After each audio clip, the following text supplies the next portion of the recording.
paano nga ba maiiwasan mabulag sa mga pasyenteng may glaucoma? Hi mga idol, ako si Doc Doms.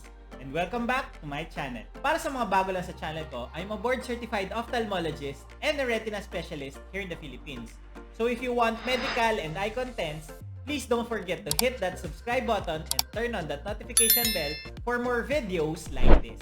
And for today's video, dahil World Glaucoma Week ngayon, ay pag-usapan natin kung ano nga ba ang mga paraan para maiwasan ang pagkabulag sa mga may glaucoma.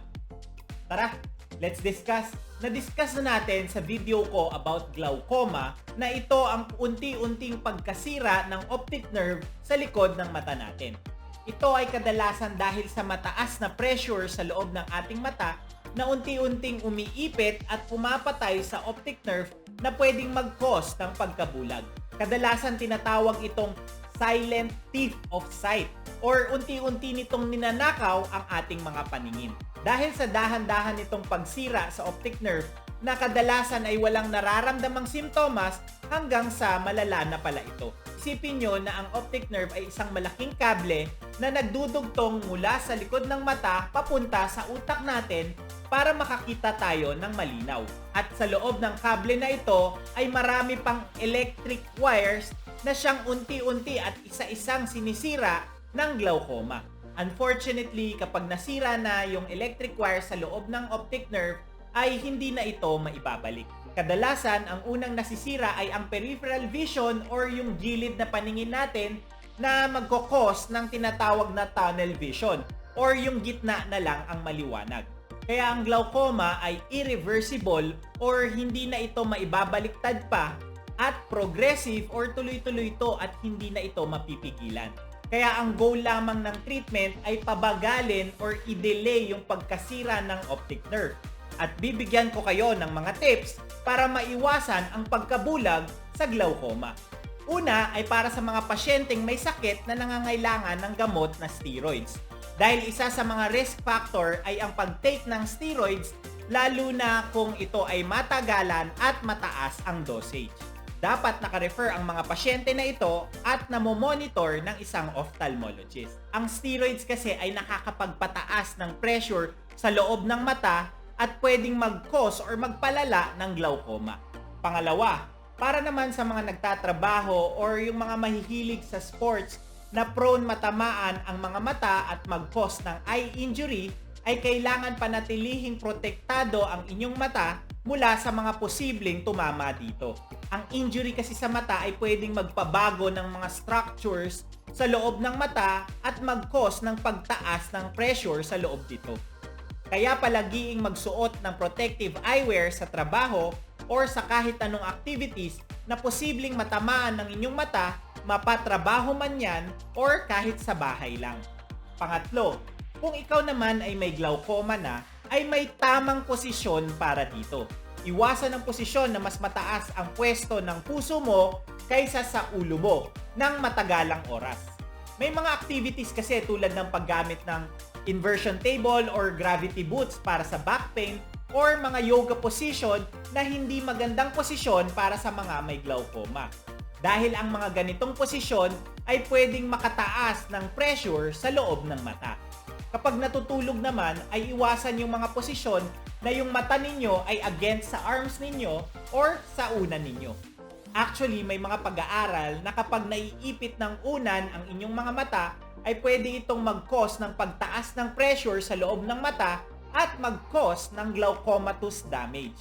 At sa parehong study ay napatunayan nila na ang pagsuot ng protective goggles habang natutulog sa ganitong posisyon ay naiiwasan ang pagtaas ng pressure sa loob ng mata at pwedeng makatulong sa mga pasyenteng may glaucoma. Pang-apat ay yung parati nyo nang naririnig, yung lifestyle changes. Alam naman natin na napaka-healthy at mainam ang pagkain ng mga healthy foods tulad ng green leafy vegetables at fruits araw-araw. Meron kasi itong laman na vitamins at minerals na protective hindi lang sa katawan natin kundi sa mata rin natin. Makakatulong din ito para sa mga sakit tulad ng high blood, diabetes na pwedeng magpataas ng risk na magkaroon ng glaucoma. Bukod sa pagkain ng healthy foods ay kasama sa lifestyle changes ay ang pag-eehersisyo. Pero kailangan mag-ingat. Dahil ang pag-e-exercise ay actually pwede rin makataas ng pressure sa loob ng ating mata, lalo na kung ito ay intense. Kaya mas okay pa rin yung mga light exercise lamang, tulad ng brisk walking or kahit anong exercise na relax lang. At kung gusto nyo naman magbuhat ng mabibigat, ay dapat alam nyo yung proper breathing para hindi kayo mapaire at mag-cause ng pagtaas ng pressure sa loob ng mata. Ang pag-eehersisyo ay pwedeng magpababa ng pressure sa loob ng mata at syempre maganda rin ang epekto nito sa overall health natin. Panglima, ay protektahan natin ang ating mga mata mula sa harmful effects ng ultraviolet rays ng araw. Maraming hindi magandang epekto ang ultraviolet rays ng araw sa ating mga mata. At isa na dyan ay ang glaucoma. Kaya napaka-importante po ang pagsuot ng sunglasses na may UV protection or kahit anong sombrero na pwedeng maprotektahan ng mata mula sa sinag ng araw. Lalo na kung trabaho nyo ay nakababad sa araw. Dahil hindi lamang sa sakit na glaucoma ay pwede rin kayo maprotektahan nito mula sa iba pang sakit tulad ng katarata, retinopathy, pterygium at iba pa.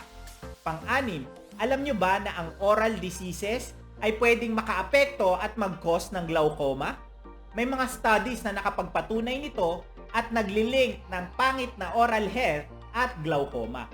Actually, yung kahit tooth loss lang or yung pagkawala ng ipin, plus kung may gum disease pa ito, ay nakakataas ng risk na magkaroon ng glaucoma.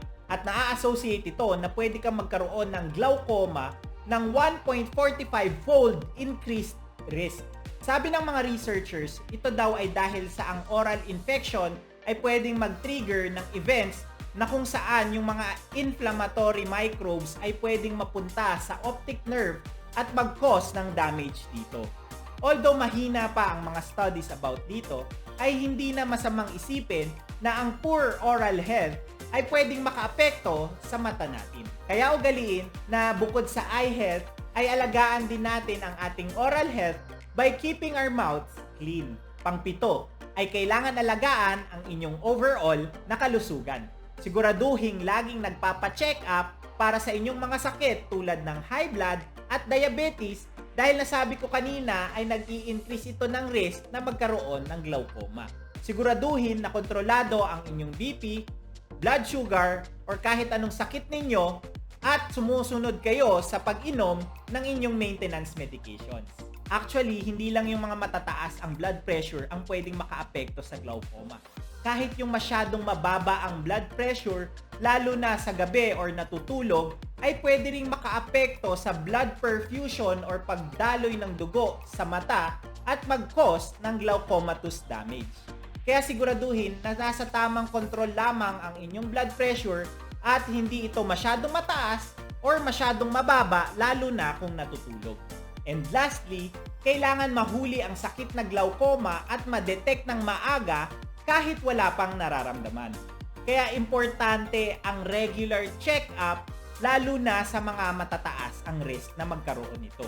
Ito ay yung mga nasa 40 years old na, yung mga may family history ng glaucoma, yung mga Asian ang heritage tulad natin, yung mga matataas ang pressure sa loob ng mata, yung mga may grado ang mata, sa mga nagkaroon ng eye injury or eye trauma, sa mga nagtitake ng matagalang gamot na steroids, sa mga maninipis ang cornea, sa mga may problema sa optic nerve, at sa mga pasyenteng may sakit tulad ng high blood, diabetes, or migraine. Kung meron ka ng mga risk na nabanggit ko, ay ugaliin na magpa-check up ng regular sa inyong ophthalmologist para maagapan at ma-monitor bago pa masira ng tuluyan ng glaucoma ang inyong mga optic nerve. Actually, hindi lahat ng glaucoma ay pwedeng maiwasan. Depende pa rin sa cause nito.